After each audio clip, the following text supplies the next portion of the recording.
ada sebuah cungkup yang sangat megah, sangat indah, sangat besar, dan berada di sebuah temuan ya, temuan sebuah prasasti Jawa kuno oleh warga. Pemirsa, peradaban Jawa ternyata sangat-sangat dinamis ya. Berbagai macam silih berganti peradaban, dari peradaban yang satu ke peradaban yang lainnya, dan tentunya banyak tinggalan yang terserak atau puing-puing atau berupa reruntuhan ya. Bahkan kemudian sampai saat ini tinggalan-tinggalan prasejarah, monumental, misalnya menhir ataupun mungkin candi-candi masih juga banyak yang berdiri kokoh. Bahkan prasasti-prasasti masih kita dapati di makam-makam umum, di punden-punden keramat, di sungai-sungai, di lembah-lembah, di pegunungan, masih terus warga menemukan berbagai macam jejak-jejak artefaktual yang sangat penting ini sebagai sebuah mata rantai tentang sebuah kehidupan masyarakat Jawa.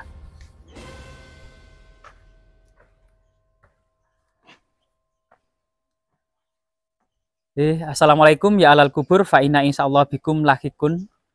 Salam kepada seluruh ahli kubur, dalam waktu dekat maupun lama kita juga akan menyusul. Di sini ada sebuah cungkup yang sangat megah, sangat indah, sangat besar, dan kita akan mendapati sebuah punden keramat ya, yang generasi-generasi saat ini patut kemudian memperhatikan. Dan di sini adalah salah satu punden leluhur dari desa ini ya, yang bernama Mbah Ibu Nyai Giri Asih atau Mbah Giri ya.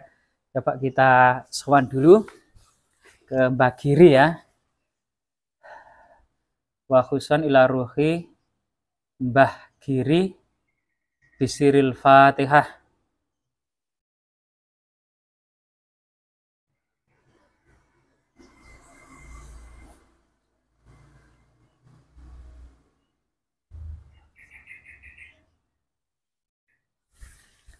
Jadi di lokasi ini memang banyak beberapa catatan atau kemudian cerita tutur yang mengatakan bahwasanya punden ini erat kaitannya pada era Wali Songo, di mana salah satu kemudian anggota dari Panembahan Giri Kedaton di Gresik ini kemudian menuju ke area lereng timur dari Gunung Penanggungan ini untuk menyebarkan dakwah Islam, karena memang sudah era peradaban yang sudah berganti, di mana kemudian masyarakat Jawa di era para wali ini beralih dari agama Hindu Buddha menuju agama Islam. Nah ini luar biasa sekali.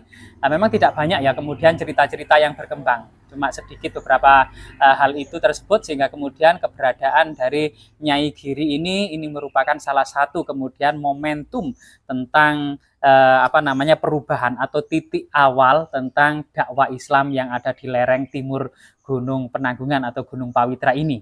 Gunung Penanggungan atau Gunung Pawitra ini erat kaitannya juga semacam akademi pada masa peradaban kuno Hindu Buddha.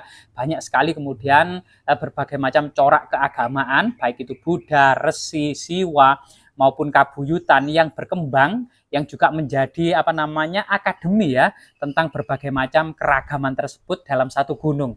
Ternyata di lokasi punden yang sangat keramat ini dari Mbah Giri ini ternyata siapa sangka ada sebuah prasasti yang ditemukan oleh warga. Prasasti yang sangat penting ya, jadi berhuruf Jawa kuno, bertulisan Jawa kuno, sehingga kemudian prasasti tersebut menjadi sebuah keistimewaan dari lokasi ini.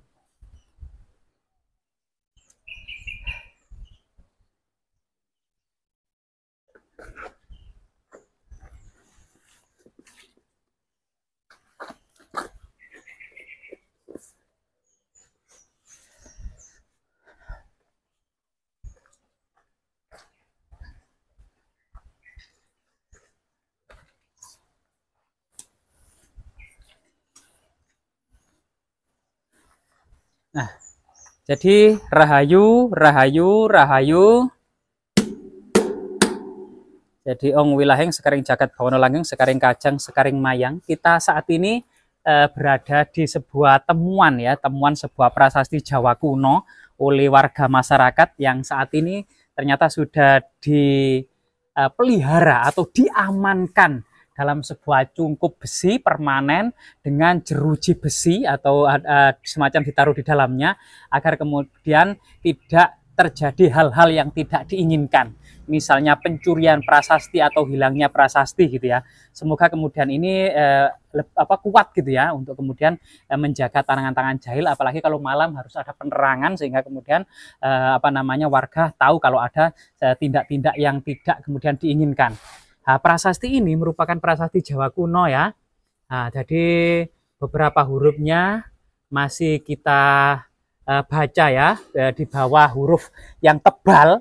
Yang tebal itu merupakan angka tahun. Jadi yang terbaca yang pertama itu 1 ya. Ini dibedakan dengan huruf yang kedua atau angka yang kedua dari kakinya. Kalau kaki 1 itu berjajar sama, simetris, sedangkan huruf kedua atau angka yang kedua ini kaki yang kanan ini agak memanjang ke bawah daripada angka yang depan, yang artinya adalah 2, angka 2.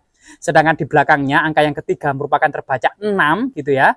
Sedangkan angka yang terakhir seperti 0 namun ada semacam topinya di atas yang menandakan angka 8. Sehingga kemudian terbaca 1268 Saka atau tahun 1346 Masehi, masa Tribuana Wijaya Tunggadewi. Jadi Ratu Tribuana ini memerintah kerajaan Majapahit mulai tahun 1328 sampai 1350 Masehi, sebelum kemudian digantikan oleh Hayam Wuruk ya, Hayam Wuruk yang merupakan putranya. Jika kita baca bagian huruf di bawah angka tahun ini adalah titi ya, titi. Lah itu yang huruf ketiga itu da, kemudian titi dasami ya. Titi dasami itu artinya adalah penanggalan. Jadi titi dasami jadi penanggalan sampai bawah ini diduga merupakan sebuah penanggalan sampai bawah ya. Nah ini yang diduga prasasti ini memperingati tentang pendirian sebuah bangunan suci. Diduga di area dekat di sini ini adalah sebuah bangunan suci ya, entah itu berlafazkan agama Hindu atau entah agama Buddha. Tentu bangunan suci tersebut harus ditunjang dengan artefak-artefak yang ada di bangunan suci tersebut, ikonografi.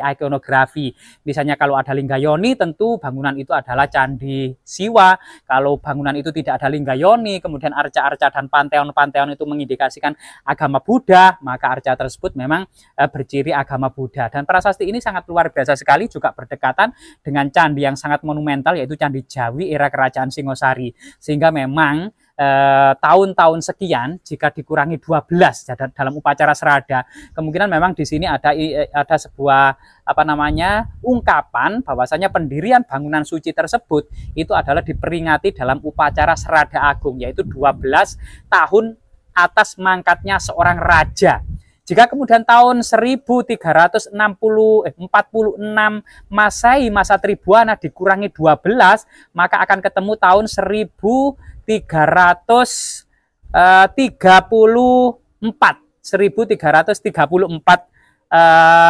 Masehi gitu ya. Maka sekitar tahun 1334 ini ada seorang raja atau keluarga dekat raja, misalnya permaisuri raja gitu ya. Bisa jadi itu termasuk istri-istri Dyah Wijaya yang salah satunya dari 4 gitu ya. Kecuali kemudian yang terakhir Gayatri, karena Gayatri itu mungkin saja kemudian lebih muda dari angka tahun ini. Dan bisa saja ini adalah Tribuaneswari atau mungkin juga Narendra Duhita atau juga kemudian Prajna Paramita, karena Prajna Paramita ini juga dicandikan sebagai bodhisatwa ya, agama Buddha. Lah ini bisa saja kemudian sebenarnya ada tokoh-tokoh yang seumuran dengan Dyah Wijaya. Jika Dyah Wijaya sendiri mangkat tahun 1309 gitu ya, ada pahlawan-pahlawan atau bangsawan-bangsawan dan pangeran Singosari yang sangat monumental, yang tahun-tahun ini juga merupakan perpindahan ya, Empu Aditya Warman, yaitu seorang maharaja yang menjadi Raja Dharmasraya Melayu yang berpindah dari Jawa Majapahit setelah membangun Candi Jago, kemudian pindah ke Dharmasraya, pindah ke Suruaso ya, Minangkabau, menjadi Raja Melayu di Minangkabau. Nah itu adalah tahun-tahun itu juga setelah tahun semacam mangkatnya ayah dari Aditya Warman, dan ayah dari Adityawarman tidak lain adalah Acwaya Brahman atau Acwaya Dwaja dalam beberapa sumber prasastinya ya. Semoga kemudian prasasti ini mengungkap jejak-jejak bangunan suci yang ada di area ini, yang nanti juga kita telisik ya, di area ini adakah kemudian candi megah. Dari segi inskripsi angka tahunnya ini semacam-macam dipahat sangat halus, dan tentunya candinya itu juga sangat megah. Semoga temuan prasasti oleh warga ini gitu ya, yang mengingatkan sebuah peradaban dan kejayaan masa lalu, ternyata lereng timur dari Gunung Penanggungan yang sangat identik dengan peradaban Singosari ini ada juga kemudian prasasti era kerajaan Majapahit.